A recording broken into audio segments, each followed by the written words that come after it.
Good? Okay. All right. So welcome again. I'm glad you're here. Thank you. Thank you so much. All right. Are you ready? I'm ready. Okay. Excellent.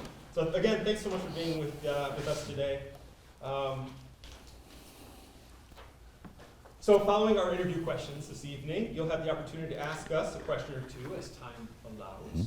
So to start us off, I'll take the first question. Okay. And so given our recent significant investments in curriculum and in conjunction with our strategic plan, how would you build upon our practices to help strengthen and improve academic achievement? Great. Appreciate the opportunity.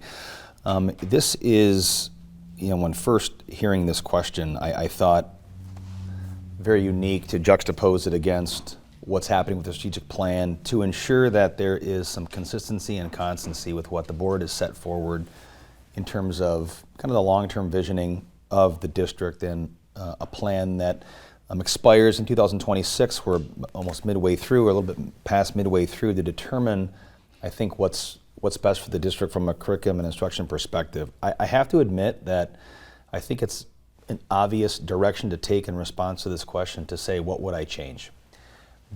But I just, in all honesty, in the many conversations I've had leading up to today with a number of teachers and a number of principals, and then seeing what I saw today with the opportunity to get inside some of the classrooms, I really have to commend the district and say I really feel as though you're on the right pathway.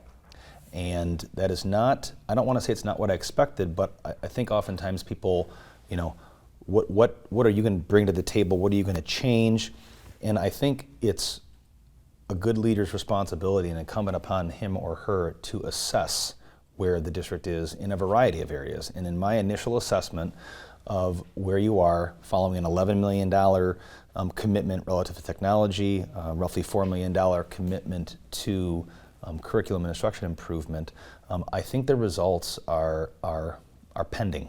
I really feel as though many folks I talk to would say things like, well, student achievement is not where we want it, but it's easy to look at test results in the short term and say we're not doing well, but you really have to look, I think, under the hood to see what instructional practices and things are actually manifesting in the building to be able to clearly determine where this district is headed. And I think relative to that, if I may, well, we're not.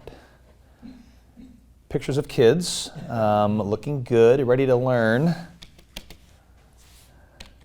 Here we go.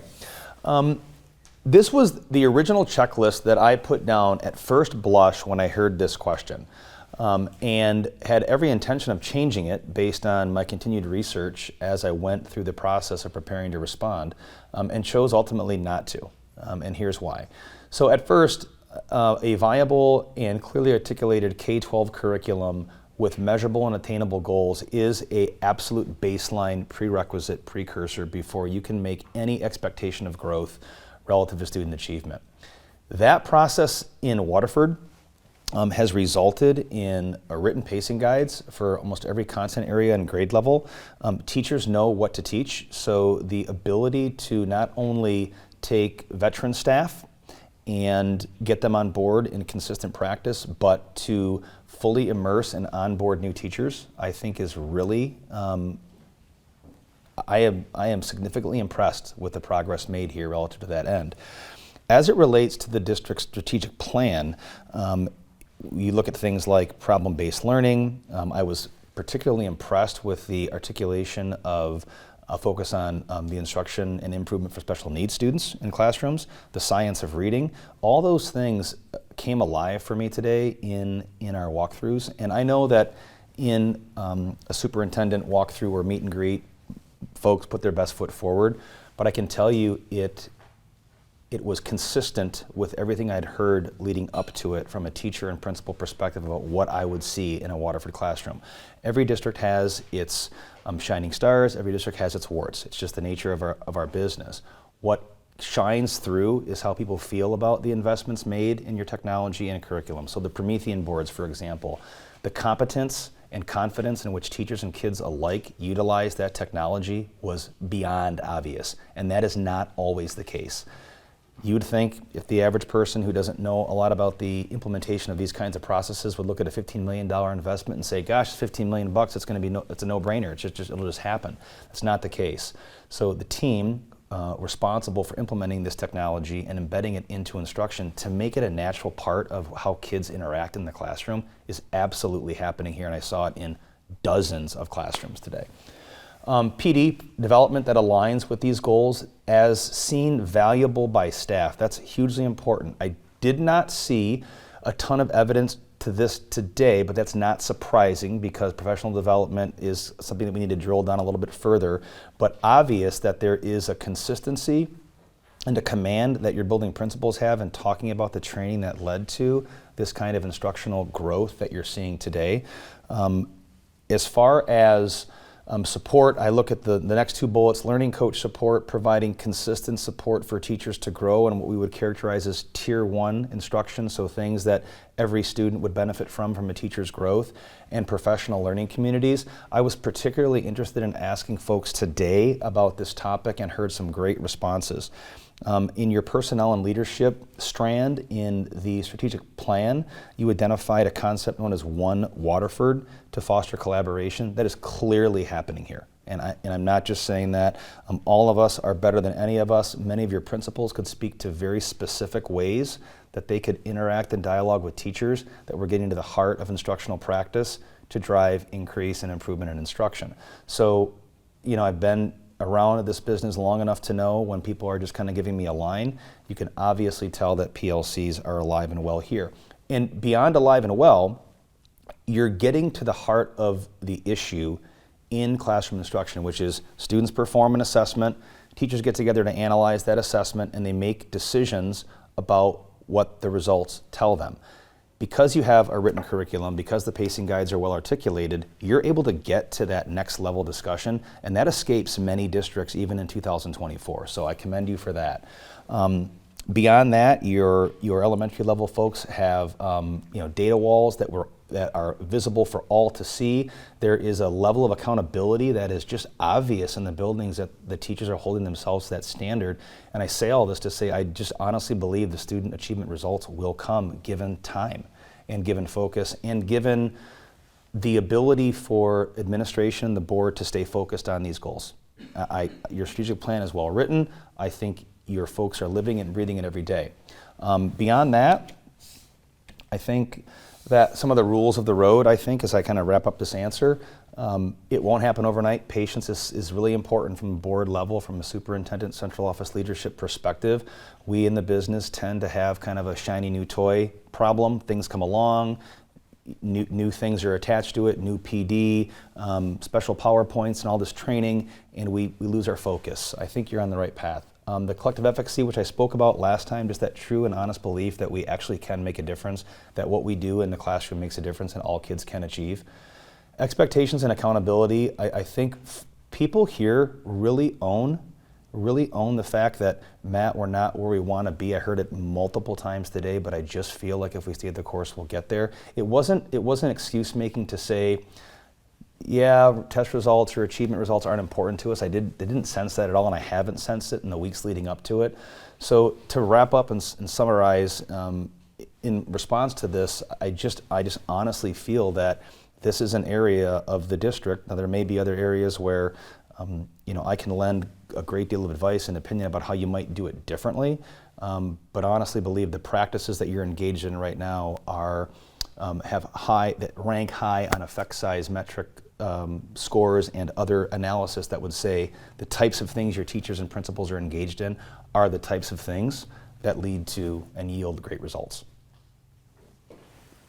Thank you, Mr. Wondrick. Now I'm going to turn the microphone over to Vice President Wagner.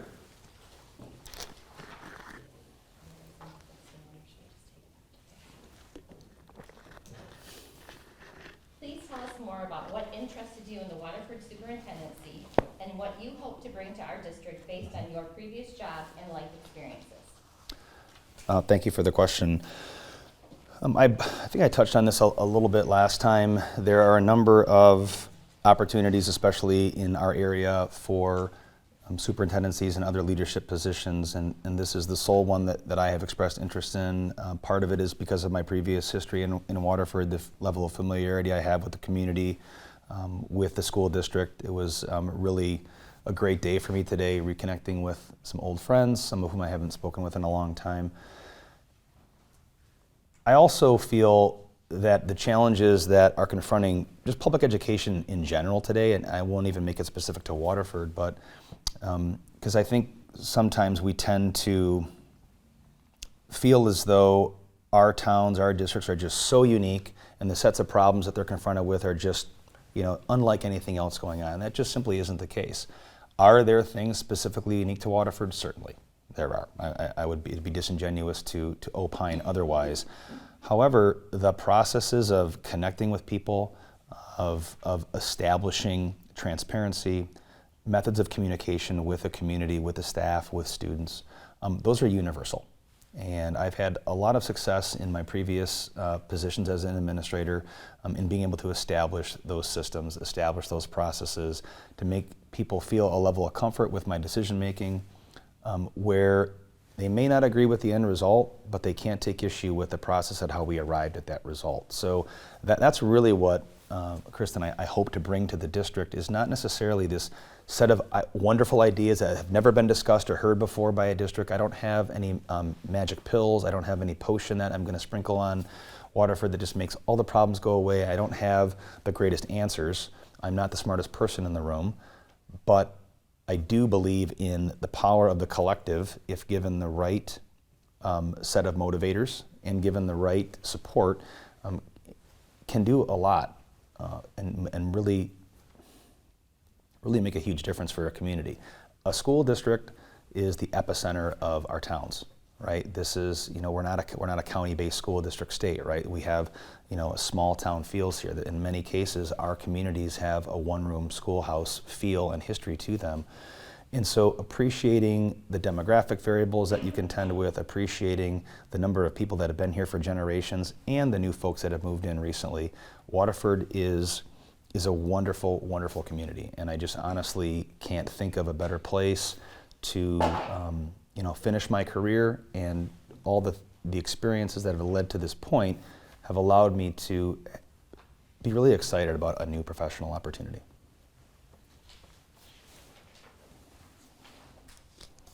Just a follow-up question, Mr. Wandry.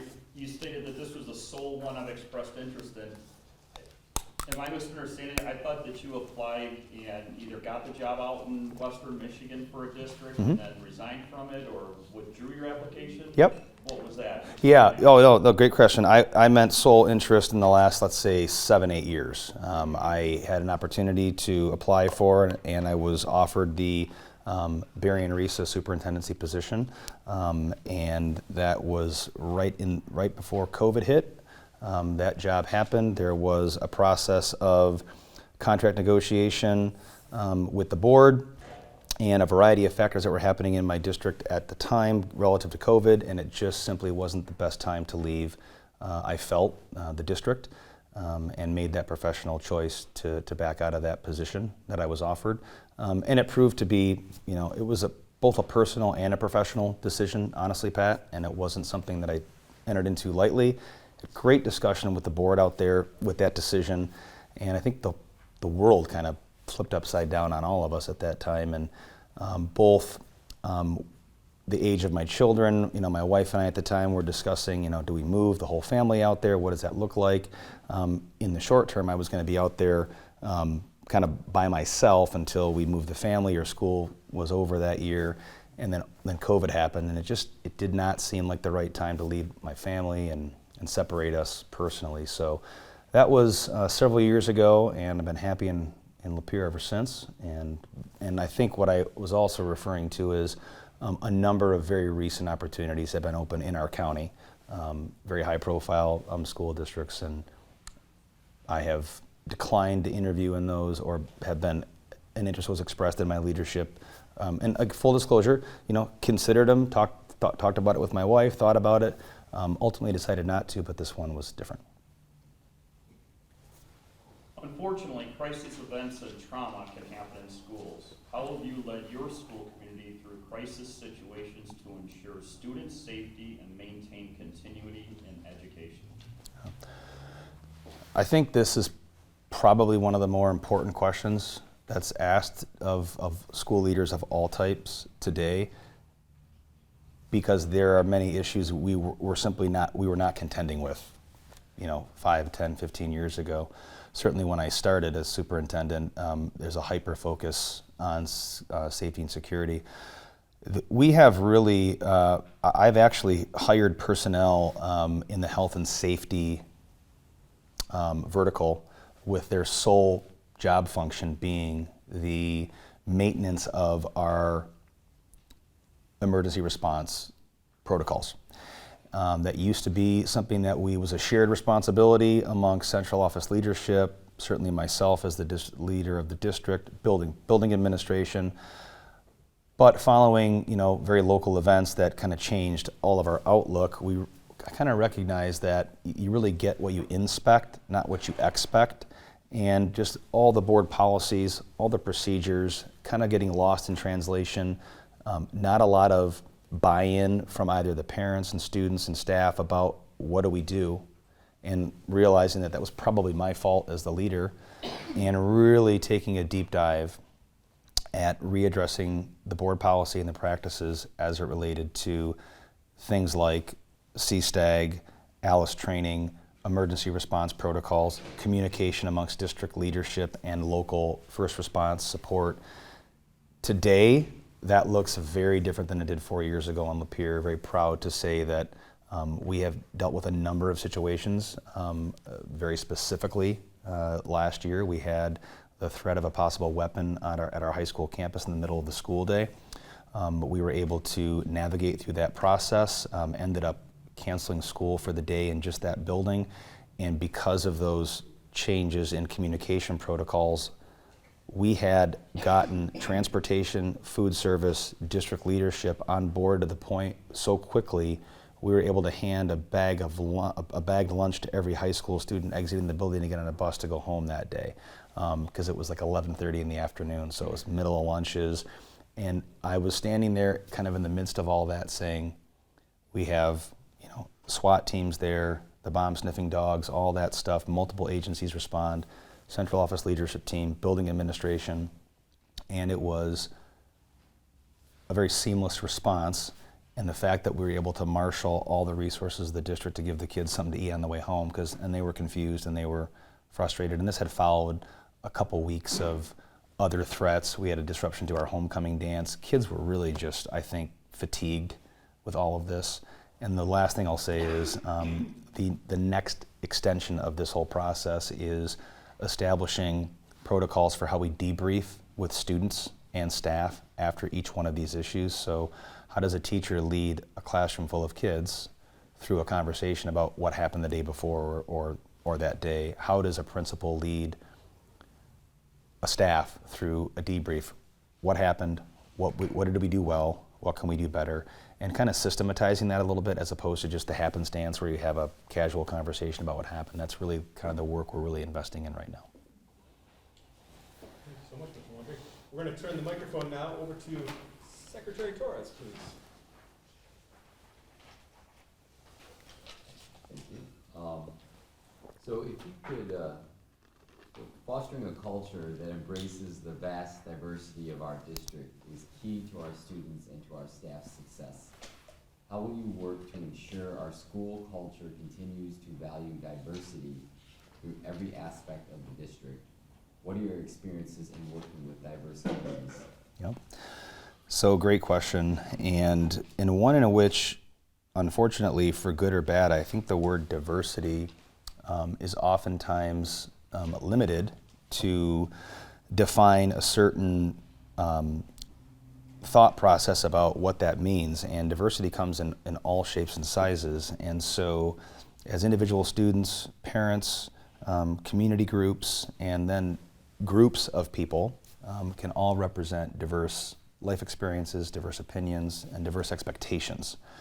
So, I hesitate to respond to say, what is my experience working with diversity or in diverse communities? Because essentially, I think all of our communities represent diversity. Specifically, in Lapeer and Dearborn, the two previous districts of which I worked, I've had a number of opportunities to interact with a variety of students and families and community members. And I can only say that the commitment and focus to treating all people, regardless of their history, regardless of a demographic group they may belong to, as individuals that are to be honored and valued, is something that is a core belief that I have as a human being, not necessarily as an educator, although I hope the two intersect.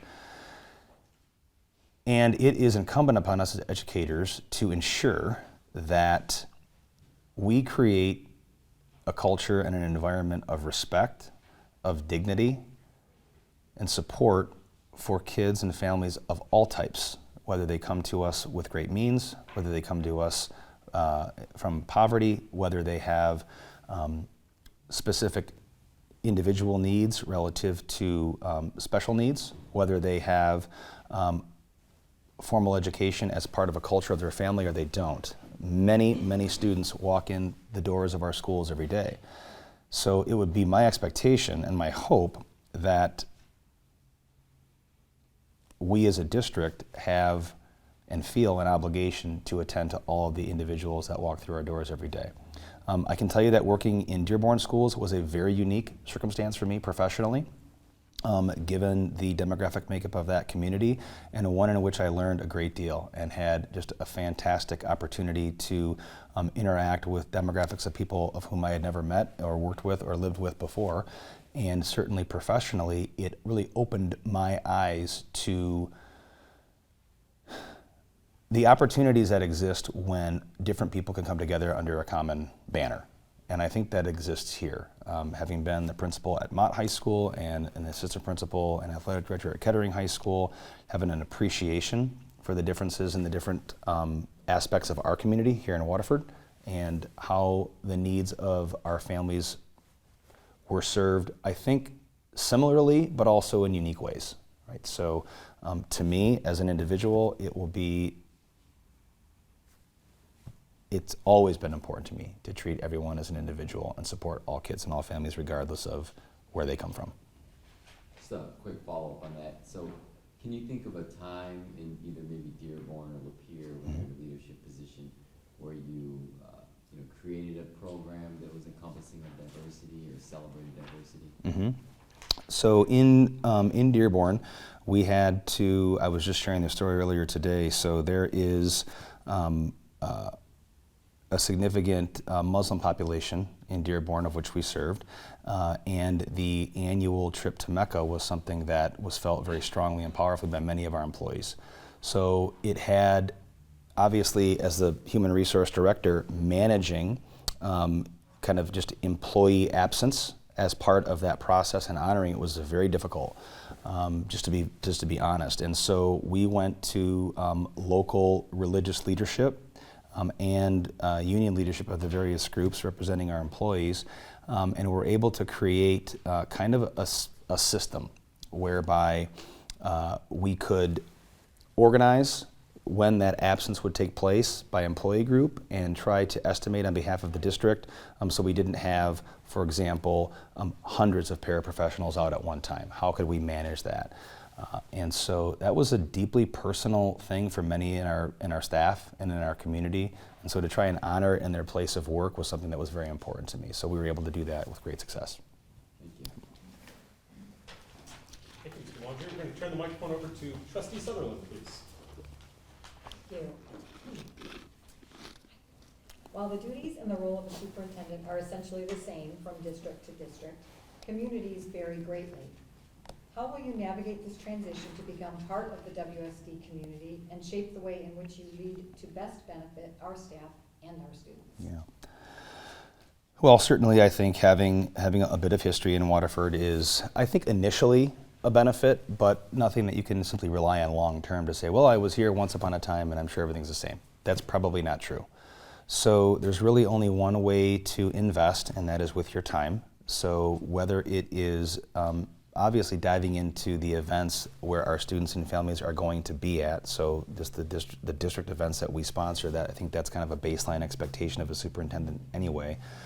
But it certainly would mean greater levels of engagement for me with community-based groups. So whether that's philanthropic or business leadership groups, whereby I can interact with local business owners, community leaders, to really understand, I think, the pulse of the community in 2024-25, and how has it changed, and in what ways is it similar to what my previous experience is. And that really, I think, is incumbent upon all of us as school district leaders. There's a changing economy. There is a significant change in what we're asked to produce in terms of a high school graduate today in 2025 compared to 10, 15, 20 years ago. The world our kids are going into looks different. If you're like me, you want your kids to get married and raise kids near you so you can enjoy your extended family. And we have a very unique responsibility as leaders of a community to help shape a school district, which in many ways is a great attractor for young families, and certainly you start with your own. And so if we're truly invested in growing Waterford long-term, and we take it personally that we want our kids to come back and their friends to come back and have jobs and raise families here, we have to understand what the community looks like in very specific and immersive ways. It can't just be a talking point and a marketing brochure.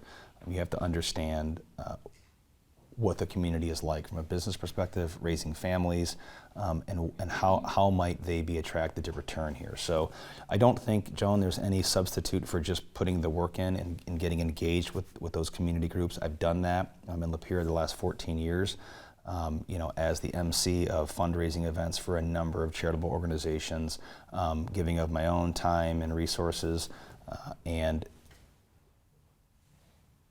taking up the cause of the school district as a representative leadership group in relative connection with those other community organizations is something that I have really embraced as superintendent, and I think honestly one of the most important parts of the role of superintendent. Thank you. I've got a follow-up question. Sure. Okay. Mr. Wandry, obviously it's been 14 years since you've worked here in the past, both as an assistant principal, AD, and as principal. Human nature says you go to where you're comfortable, okay? And in that regards, there have been many coaches who have emailed us in regards to their support of you coming in and are coming back. And interestingly enough, during the reference checks, one particular one that I did, one of your references called you a gray-haired jock. And so with that being said, with those type of references that are coming in and that perspective, what are you going to do to be non-preferential in the people that you work with in the past? Because there is a concern out there that there's a good old boy network ideal with you coming back. Gray-haired jock? That was the exact quote. So it's a gray-haired jock. All right, well, that hurts. It really hurts. I can certainly appreciate that. I think every human being has detractor daycare facilities that compete with us. Having a robust early childhood center is a great entrance into your district. It's a great introduction to young families about what can and be in your school system. And so, again, commend you all for what you've done and the commitment you've made to Stepanski, because wow, does that tell a great story about what families can expect and experience in Waterford. So working through some of those problems right now, I have hired our directors of that program directly in my 14 years as superintendent. Again, I'm regularly present in all of our facilities, but our early childhood certainly is an important, not only from the perspective of offering great programming for kids, but marketing our district and getting exposure to new and young families that want to come in and be a part of Lapeer Schools. So we all find ourselves in a very unique circumstance today. The marketplace of education is a real competition.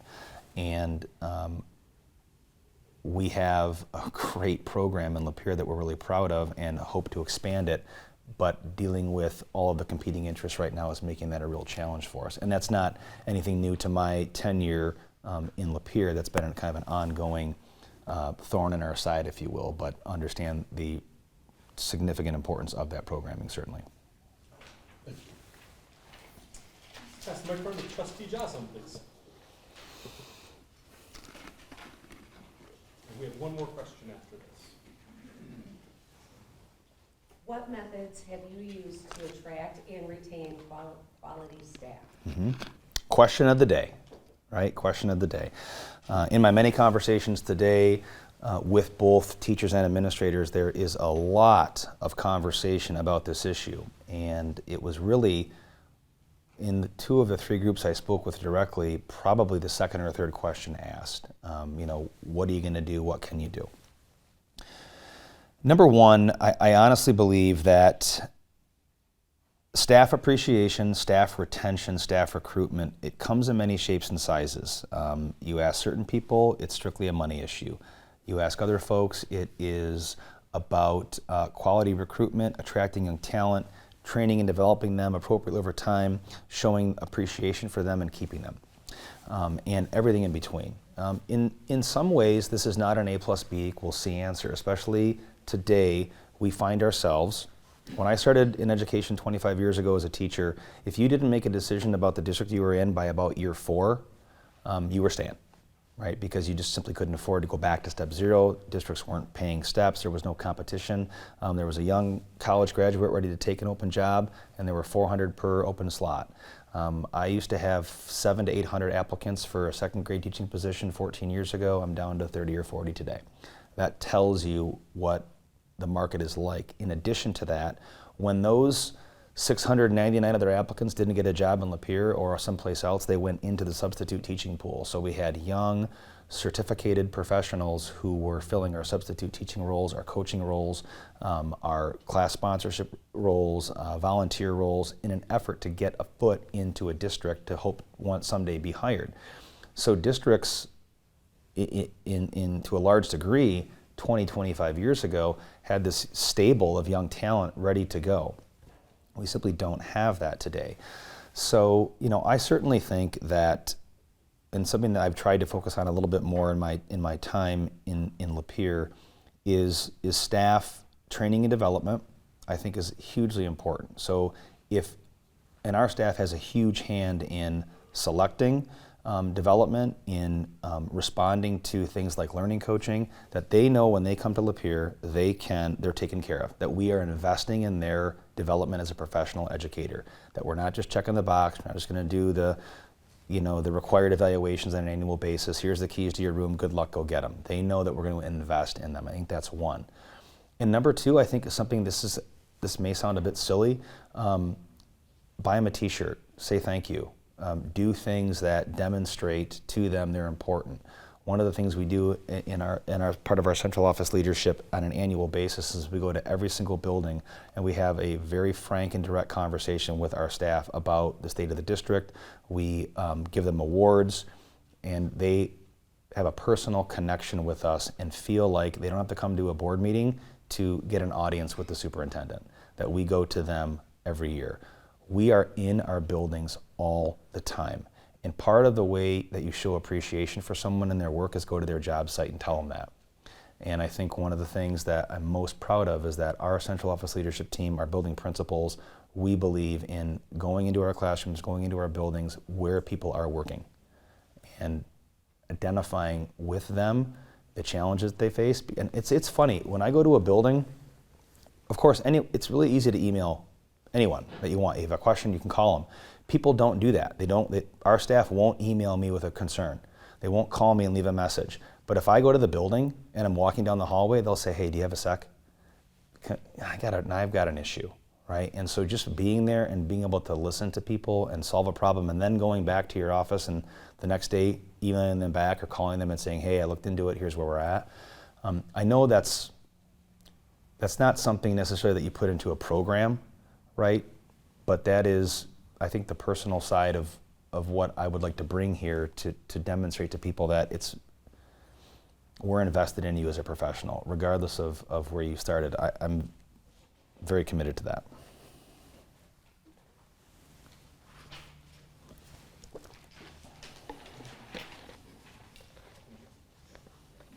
Thank you so much. So if you would, please tell us about a time when you were confronted with a difficult and unexpected set of circumstances for which you lacked the answers. How did you deal with those circumstances? One time I was called a gray-haired jock, and that really threw me off. But I'll never forget it. No. Gosh, one time where I lacked the answers, gosh, that's a lot. You know, and I think one of the questions that really resonated with me last time in preparation for the first round was, how do you make a decision about which decisions you make alone or which you collaborate with others on? And I have to say it's probably 4 to 6 times a week where I'll walk into one of my assistants' offices and say, I don't really know what to do here, what do you think? Right? A specific example would be community forum, talking about a very contentious district reorganization question, and we were looking at our 2 middle schools and deciding whether to reorg them as 6, 7, 8 buildings, dividing the town in half, because we were looking at our high school merger process, or doing all 6th and 7th graders in the district together, and then all 8, 9 in another building together, and then they would go on their sophomore year to the high school. I was really committed to the 6, 7, 8 distribution, where half the district 6 through 8 would be at one, and the other at the other half at the other building. And was given my presentation, had it all thought out. It was great. We had a large committee. It's probably 200 or 300 people in one of our junior high cafeterias, and this parent asked me in front of everyone, why are you so committed? What evidence do you have that this grade level organization is better than what the parents and staff really wanted, which was the 6, 7, and the 8, 9 distribution? And I had to admit in the moment, I didn't have any data.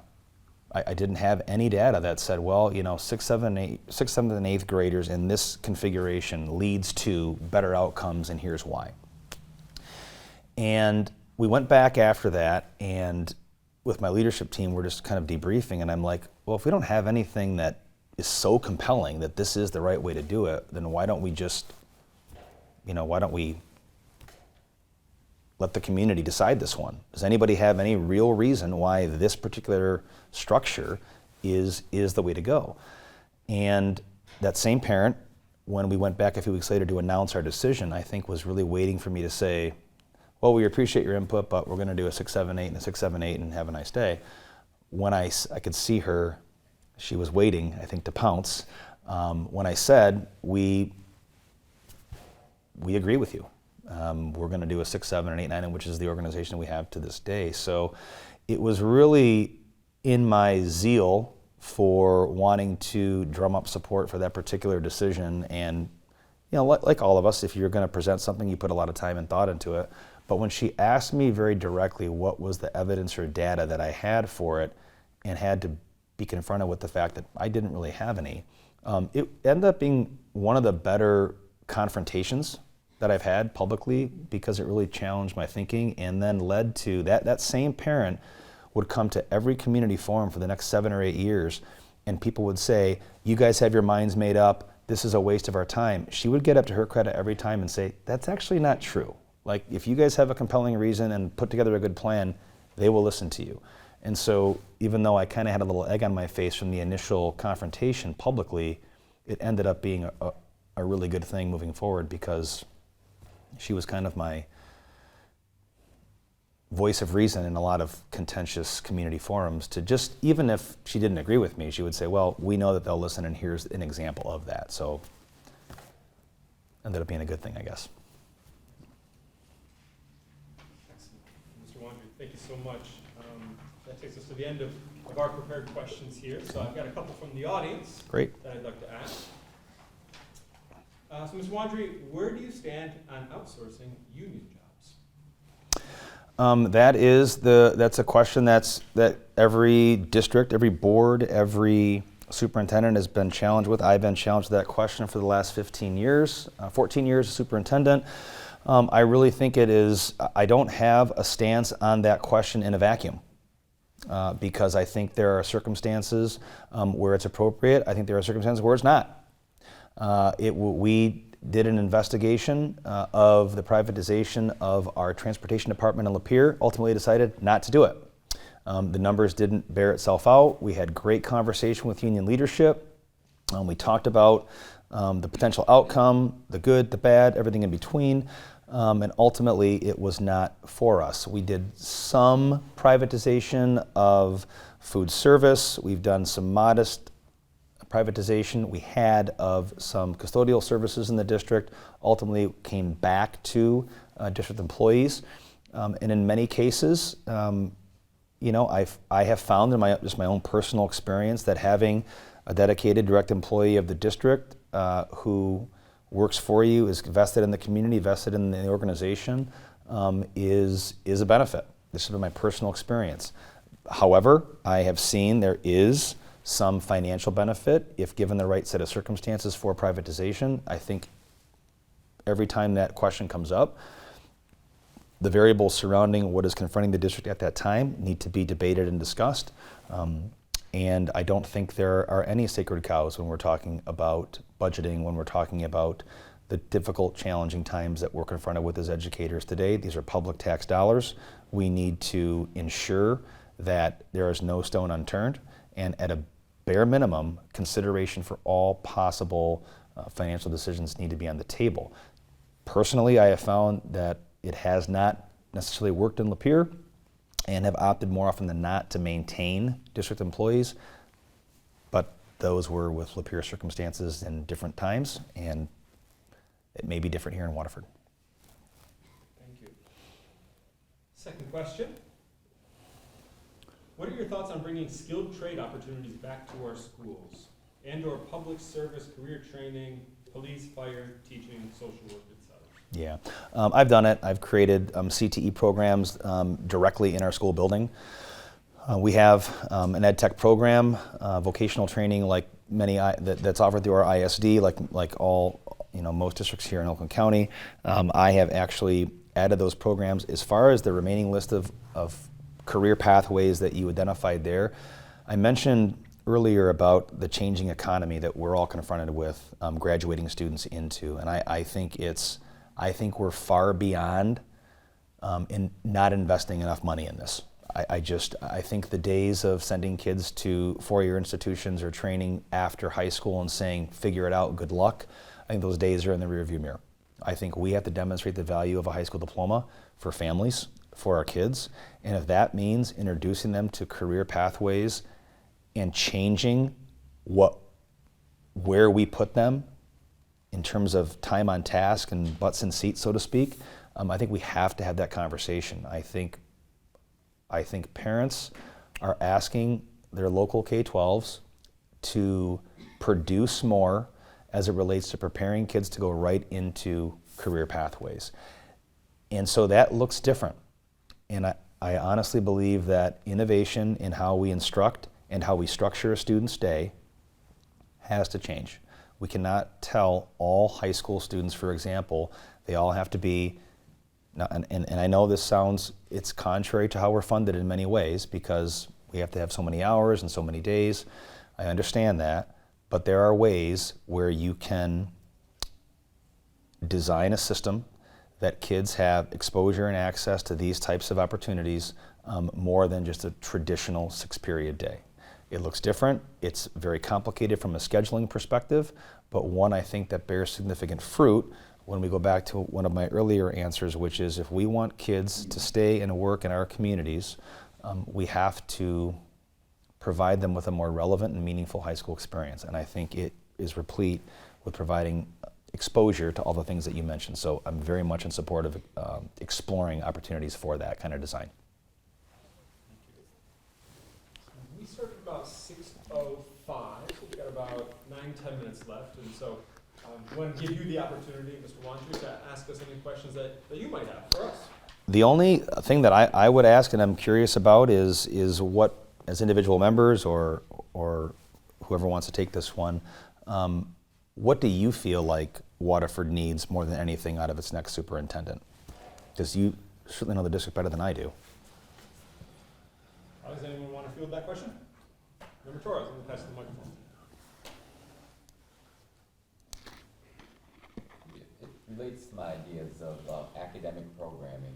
So, looking at what we have here in Waterford, I think we've made some really significant gains in some of the programs that we have, the advanced programs in our school district. You know, we have been sending kids and have had kids go to Ivy League schools, which is amazing. What would you do to sustain that, or even to grow it, to get our kids at that level? For those ones that do want to go to college, Yeah. some of those moonshot ideas, Yep. There's so many academic programs out there. Advanced Achievement Academy we had here in Waterford, there's the IB programs, Yep. all those different kinds of things. Yeah. What would you bring? Yeah, it's great. I was able to start our early college program in Lapeer, and Lapeer County is unique. So kind of like Washington now, where you have Ann Arbor and everybody else, Lapeer is very large in relative comparison to our neighbors. So oftentimes we don't necessarily look to our ISD to provide some of those advanced opportunities. We have to create them ourselves. So we have more advanced placement options in Lapeer than all of our neighbors combined, and many of the larger Genesee County school districts that we would consider our peers. But the early college program that we brought there was a tremendous thing. So the opportunity for students in a 5-year high school experience to earn an associate's degree and a high school diploma just by taking one connected course in that 5th year. Doesn't necessarily have to be on campus. And we're in 30 or 40 students a year in that program graduating from it. I'm really, really proud of that. This has been a real challenge in schools, but I think it's a great question because we still have to provide a meaningful experience for kids of all ability types. But if you want to attract a particular type of student and family to come here, you have got to have the most robust offerings you can to that Ivy League type student that you mentioned. So the opportunities in a programmatic offering, it comes at a cost. And what I mean by that is, if I'm a high school sophomore, junior, or senior, and I want to take 4 advanced placement courses, we know that course placement is driven by student selection. So for example, as high school populations decline across the state, what the variety of courses that are offered sometimes diminishes. So you may have offered AP Biochem, AP Calc, AP Chemistry in the years where you had thousands and thousands of kids, but those courses go away as the numbers of students selecting them diminishes. And that's a problem for higher end kids because they need that curriculum, they need that rigor in order to compete with the 4.25 kid from Clarkson, the 4.3 from Lake Orion, and the 4.25 from Columbus, Ohio, and New York, and the places they're competing against. If districts cut off their nose to spite their face and fail to offer those really high-end courses because the numbers aren't there to drive it, you've really got to start to investigate new ways to offer those things to kids. So it's like virtual options. It's like articulated credit in local community colleges or universities, right? You cannot, as a counseling department, as a high school, as a district, say, well, we only had 5 kids sign up for AP Biochem, and we know that you want to go be a doctor, and sorry, we don't offer that here anymore. That happens all over the place. And so you have to really commit from a budgetary perspective and the investigation of new and varied ways kids can achieve that credit to make sure that you're appealing to that type of family and type of kid. And I have a lot of experience doing that, and I think it's really, really important. Yep. Mr. Wandry, so does anyone else, do you have another question for us? I don't. That was... Because we're just going to turn it around and put it on you. Yeah. Yeah, wait a minute. That was my turn to ask a question. That's right. Good redirect, John Paul. Or is there anyone else who would like to respond to Mr. Wandry's question about what we need here in Waterford? Okay. Well, we appreciate appreciate you meeting with us. We know how much work it is to go through this process, and we're very thankful that you took on that work and met with us this evening and had a great conversation. So, as you know, we have another interview this evening, and if you are selected as a finalist, we will make sure to reach out. Great. So we appreciate it so much. Thank you. Appreciate all your time. Thank you.